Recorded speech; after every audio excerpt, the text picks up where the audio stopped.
Hello, my name is Malte Beyer-Katzenberger. I'm a Commission official working for DG Connect, the digital arm of the European Commission. I'm a team leader and policy developer. I was participating in the conference, but it seems that me roving around with the roving microphone in the room made it impossible to record my talk. So you get a kind of a condensed and somewhat artificial version of my talk. Nonetheless, I'm very happy that you're watching it. We're looking at an important topic today. I will look at three things.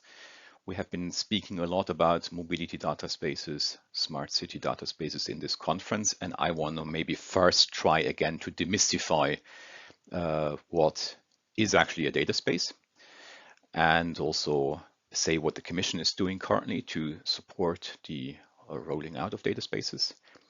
I want to share my own vision and the vision that I'm trying to promote here inside the organization together with colleagues on where the individual is in these data spaces and what can be done to protect the interests of the individual, certainly for data privacy and confidentiality of information.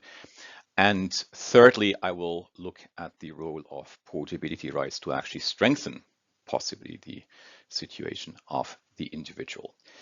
Let's maybe go to the first slide, and maybe before I go ahead, I have now obviously the advantage that I know all the speakers that in the actual event came after me, so I can make a forward and backward reference, and I can see some very important interactions with other presentations that I will encourage you to watch as a complement to my own presentation. And I think the first question I'm trying to answer with this slide is, what is actually a data space? How do I recognize a data space when I see one? In the very last slide that is attached to this presentation, I have a few references, and the most important one for this slide is that there has been a so-called staff working document, which is a document that Commission Services colleagues here around me have been written up and published, I think in February this year. You'll see a clickable link, and where we give a state of play on where we are with data spaces. It's already the second reporting. And it does also give a kind of description, like the official Commission description, what is a data space. For reasons that I will explain in this talk, I will bring out a bit more different elements of what I think is really essential to understand when we want to grasp the data space concept. Whereas for reasons that I will explain, this has been a bit like watered down or kind of overlaid with other considerations that have, reasons that I will explain. So I think the single most important thing to understand when we speak about data spaces is that it's a concept. It's a conceptual framework. Some can say it's a bit like a schema. What is a schema? A schema is something that is hidden behind you making phone calls on the GSM network.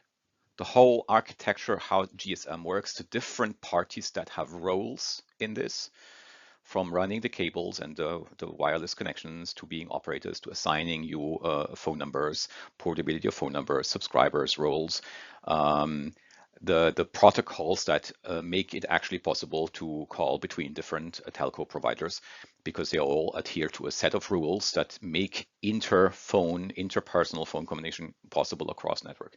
The exact opposite that you know currently from the instant messaging world, where this is exactly not happening.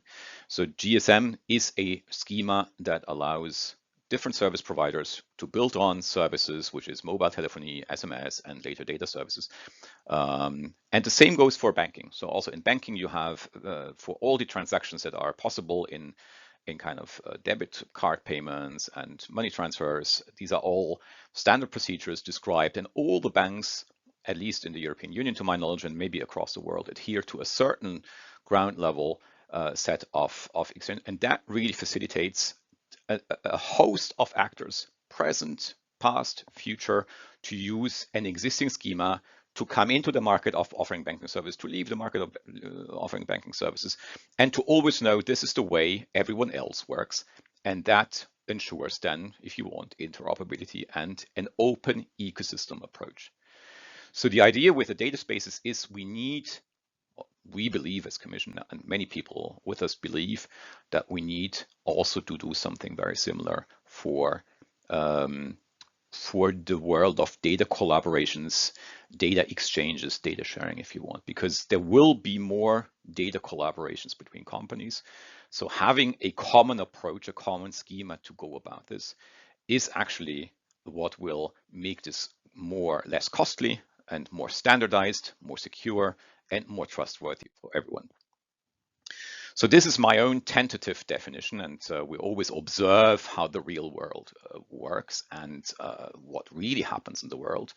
But at the beginning, we would say this is a stable governance framework. So it governs data collaborations, data transactions. It's stable in the sense that people can rely on, that it has a certain durability. It doesn't mean it can't change forever, but it at least has a certain process of also amending it. So people can rely that what is the root rule today will also be a good rule tomorrow, without there will be constantly new rules and new kind of processes, protocols being invented.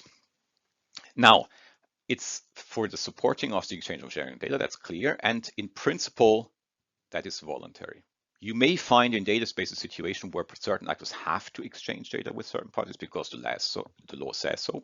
Sometimes it's a competition law, sometimes there are public policy interests, especially in mobility data spaces, that, let's say, the road operators or the emergency services want to know certain things because they have to care about road safety. So sometimes it's not voluntary. So within a data space, you may find compulsory data sharing instances, but the underlying premise is that we need the concept to foster the voluntary part, because the law could so far already set certain obligations, and has done always, for certain players to have e-call services in cars and other toll road kind of license plate recording, because you have to make sure that you have actually paid the motorway toll, and certain obligations always existed. What the data space wants to do is to support the voluntary sharing. So it's designed for voluntary sharing, and the objective is to make voluntary sharing work, but it may obviously also apply. The protocols can also be used for managing. There's nothing that should prevent that. And this can be businesses and businesses. It can also be the consumers and businesses. I should maybe already say at this stage that for the most of the data spaces that the Commission currently supports, and the staff working document really details the different kind of stages they're in, it's not, or very few of them are made with the end consumer, the end user in mind. It's mostly somewhere in the middle. It's manufacturing supply chains, or it's kind of interactions between lorry companies or public transport companies, and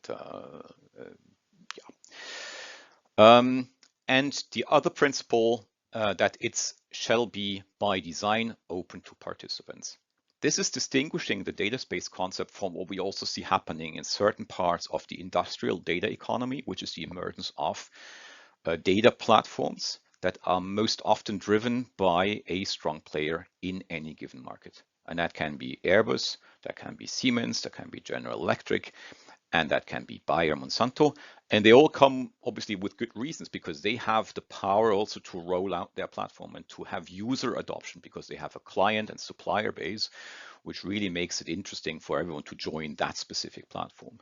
But the danger is, and that's why there's a public policy intervention here from the European Commission, that this could also lead to a platformization effect that we have seen in the personal data economy, so the big tech guys. And that would be undesirable. And there is already certain friction in certain of these markets around certain of these platforms.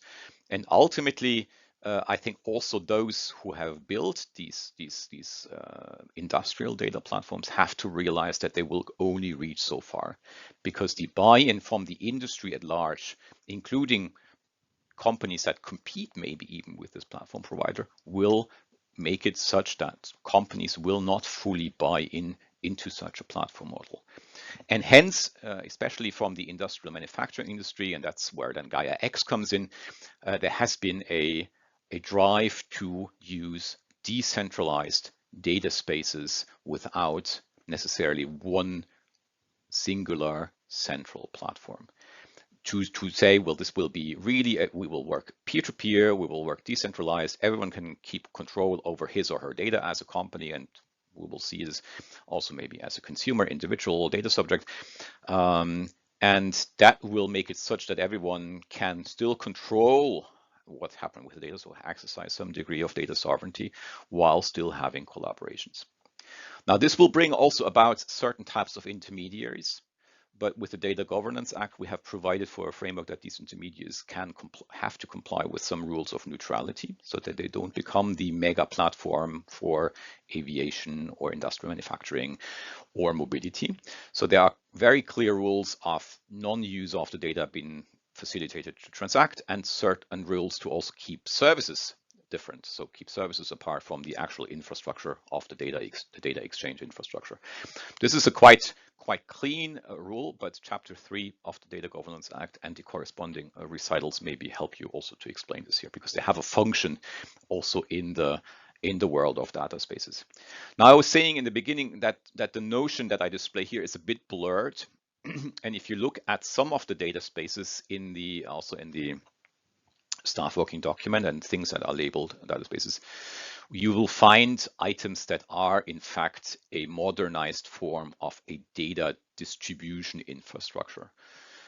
There is the example of Europeana. It's a database for cultural, like a federated database of European cultural heritage information from museums and libraries. There is the Open Science Cloud, where it's facilitating exchange of scientific information, that's papers and data. There is the efforts to build a European cancer imaging database and foster an ecosystem around it. There's an idea to have a procurement data space which revolves around the national and European platforms that disseminate procurement information. So you have a number of data spaces that revolve around a central kind of core repository. But what I want to get across in this talk is that this is not the blueprint for the standard database. This are rather the exceptional situations, and they have to do with kind of a revamping of these initiatives, which all are very useful, and where there's always a public utility in collecting and disseminating the data. But whereas it's not corresponding exactly to this definition, which is also why in the document you will not find this definition so spelled out as it is here. There's one last thing maybe on data spaces that I want to say. No, there's two more things I want to say on the data spaces.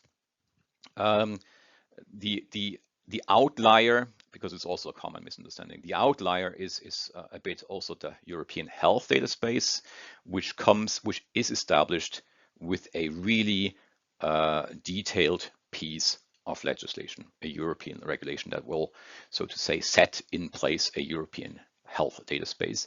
Why this is so? Because we speak about, well, first we have a very strong public policy interest, improving healthcare at the primary level, but also secondary research. Secondly, we have a very sensitive set of data. Third, we have a highly regulated sector anyway, where the reimbursement or the covering of the healthcare cost is normally done in some sort of compulsory insurance system.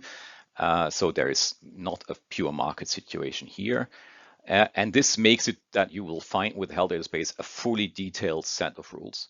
This will not, to my knowledge, for the moment, be the plan for any of the other data spaces. The other data spaces will be designed together with the communities based on identifiable and identified use cases. And you will find, especially in mobility, and you already have a number of applications for road participants and car manufacturers and lorry drivers to share certain information. It's the same for rail and waterways.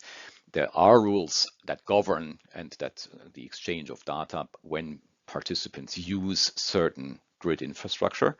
So there will be pockets of rules that also will govern the mobility data space, but it will not, to my best of my knowledge at the moment, there's no idea to consolidate everything and saying, oh, this is now the complete and ultimate and lasting set of rules for the mobility data space. My understanding is that the Commission may add use case by use case, and that's that will lead to maybe a patchwork, whereas there will other things that will be governed by private interest, by commercial interest, because it makes sense for certain freight logistics flows to be improved, but there is no clear public policy interest to help now the logistics chain to really improve. So they have to band together and find ways to communicate data along supply chains and just come up with their own governance framework or a sub-framework in that governance framework.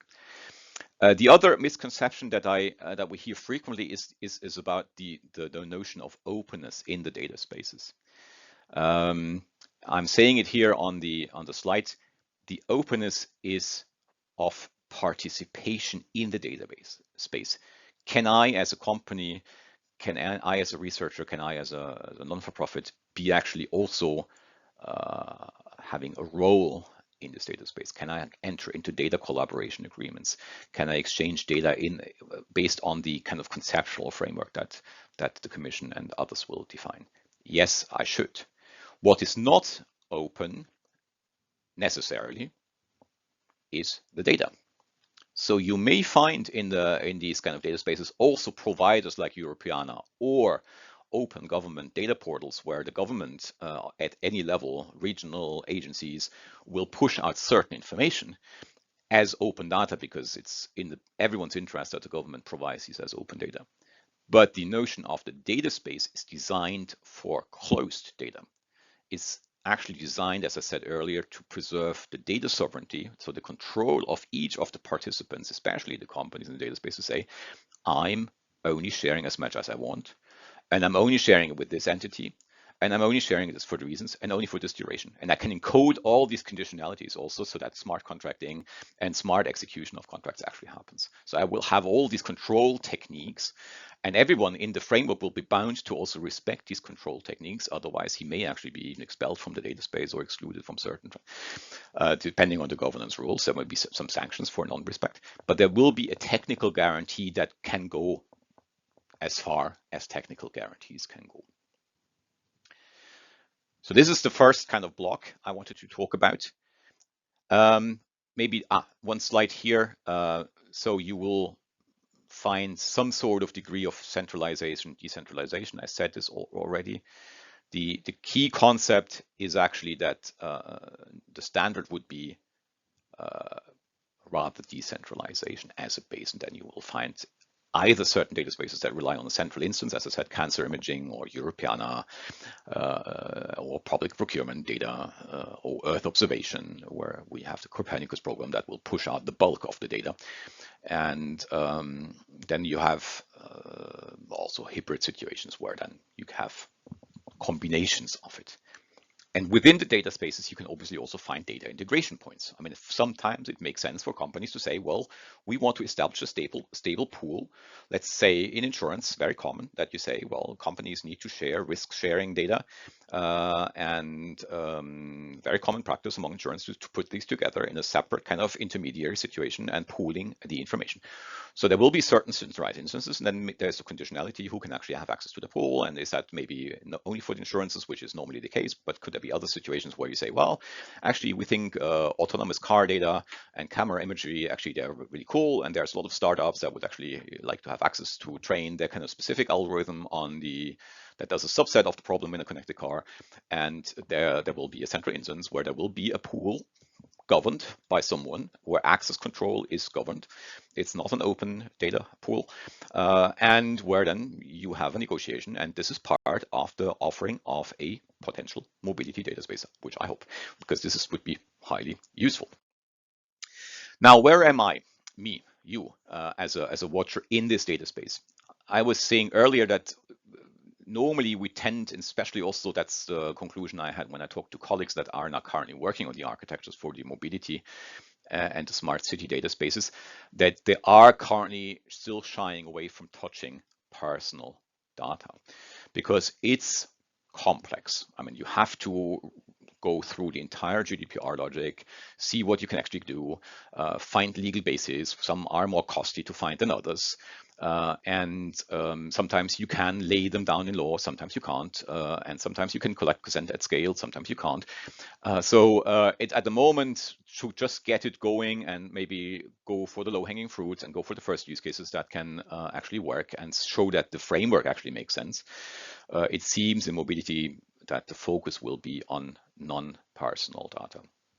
But conceptually, that's what I'm trying to advocate together with others. And I'm very happy that Raf Beuyle will later show in his talk a very, very good slide, because he will show a cross-cutting notion, which is the notion of a personal data space, because it would be really important to design the architecture right. And maybe that's also why you should watch Bart Pernell's a presentation at the end, where he will say at the beginning that architecture is politics. I think he meant it in a slightly different way, but I will also try to build on this notion that the design of the architecture of the space, the design of the schema, if you want, should really also bring in the role of the individual. And one thing I think is really highly undesirable, that we, with the data spaces and the multiplication of data collaboration cases, we as individuals will see a multiplication of user accounts that have their own login and they have their own password. It may be a strong password that your mobile phone suggests to you, maybe also not such a smart. Maybe the browser will store the password, maybe not, maybe using password manager. But you see, it can get out of hand. So what I think ultimately I'm trying to promote, together with the team in the so-called Data Spaces Support Center, which is a service that we're paying to help all data spaces to kind of follow a similar interoperable blueprint, that we also consider that individuals should have a personal data space. You will later see the example of the solid pods in Raf Beuyle's presentation, and that you can actually build your consumer-facing use cases as much as you can around this infrastructure of moving your data or using your data pod or data space in as many different data spaces and data space use cases as possible.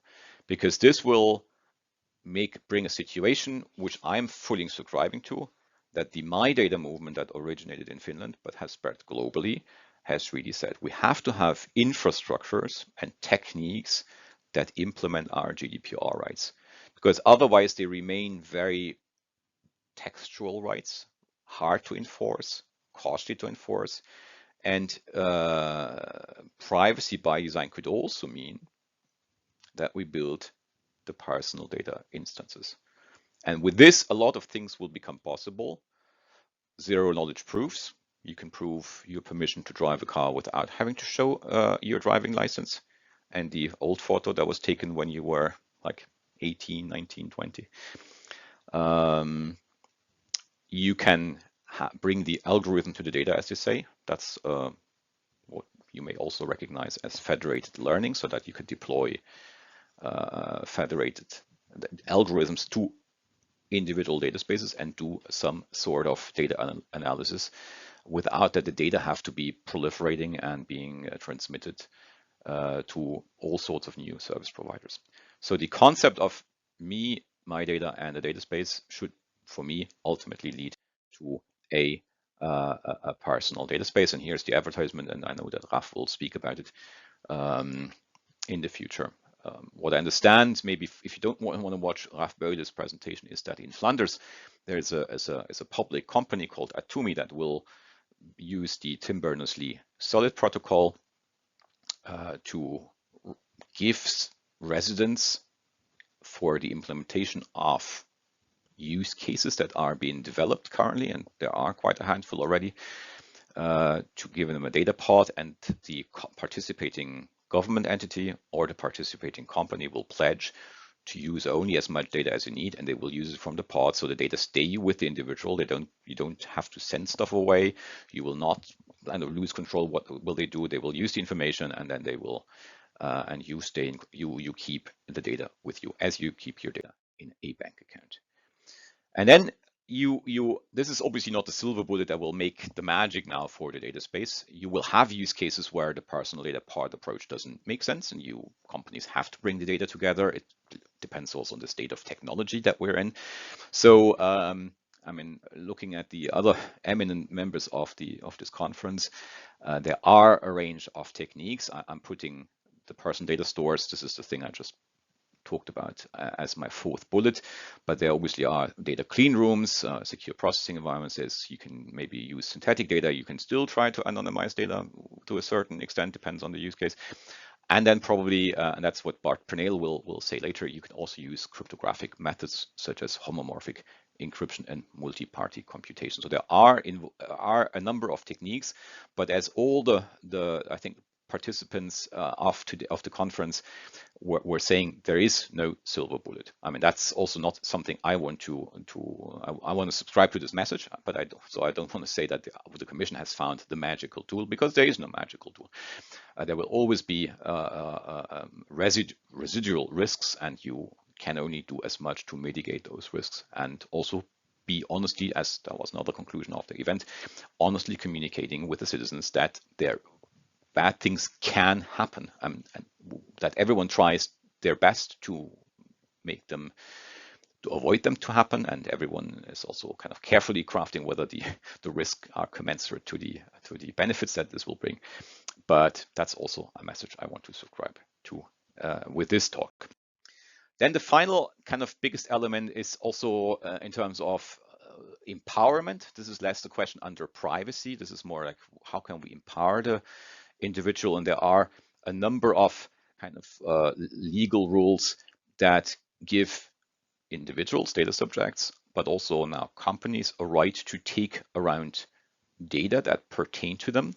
The classic is obviously Article 20 GDPR, which has certain limits also in the enforcement. It's conditioned on technical feasibility. So for most processes, they were so undigital that portability was not attractive. It was very costly to actually get the data, to get them in a usable format, get them in a digital format maybe first. So there is still, as a result of many things, also legacy systems at the source and bad data management architectures, there is still something that companies struggle with. That's also what we learned when we negotiated the Data Act, that companies don't yet have the really fully GDPR compliant data infrastructures where they can really attribute certain data to me as an individual, and also say that these data are maybe also relating to other people, so that there may be conflicts of personal rights or conflicts between my personal data rights and a trade secret or an IP protection. So there are the management of these conflicts of rights is hard, complex, and it's in terms of what we learn about the backend infrastructures that everyone has about where these data are landed is really, really hard to manage. So there are several reasons why portability doesn't really work out quite yet. With the Data Act Chapter 2, which I was personally negotiating, and where I really insisted to make this happen for connected objects, so the so-called IoT devices, we have quite a layer of rules that try to address this. But also this framework will give rise to questions and litigation. So no silver bullet also here. It's not going to be easy, but the message that I am trying to promote in this organization is that we really have to manage broader access and use of data via portability rights, because they are a market-conform mechanism. It multiplies the potential access points. So the number of entities that are entitled to have a copy of the data is actually at least doubled, because you may have a data controller and the data subject now being able to hold the data. And if the data controller for some reason doesn't want to give the data to someone, but the data subject really wants this to happen, let's take your fitness situation. You really want for certain data from your fitness gear to integrate with your Garmin watch or whatever else you use, and it's just not really foreseen. Then you can actually rely on data portability as an organizing principle. Article 6.9 DMA is saying make this also happen in the situation of big gatekeeper platforms, and there is a neighboring right. I think it's Article 6.10 for the data that businesses generate. Think of the hotels on Booking.com that businesses generate in terms of customer relations and turnover that are typically also belonging or kind of under the terms and conditions a kind of a de facto property of the big platforms. The DMA tries to solve this in Article 6. And in the health data space, EHDS, we have this A for the primary care, so it should be okay that I can ask one doctor to say, give me the X-ray images, and I can carry it to another doctor. Seems straightforward. In practice, not often the case. And the same goes also for repurposing, and that's where portability doesn't really come into place. That's maybe where that's not driven around portability. So I was a bit confused here. Erase maybe the last 25 seconds. Voila. This is the reference material. Thank you so much for having listened to this talk. Please stay in touch. I'm on LinkedIn, and write us your concerns. Thank you for watching, and have a very great day.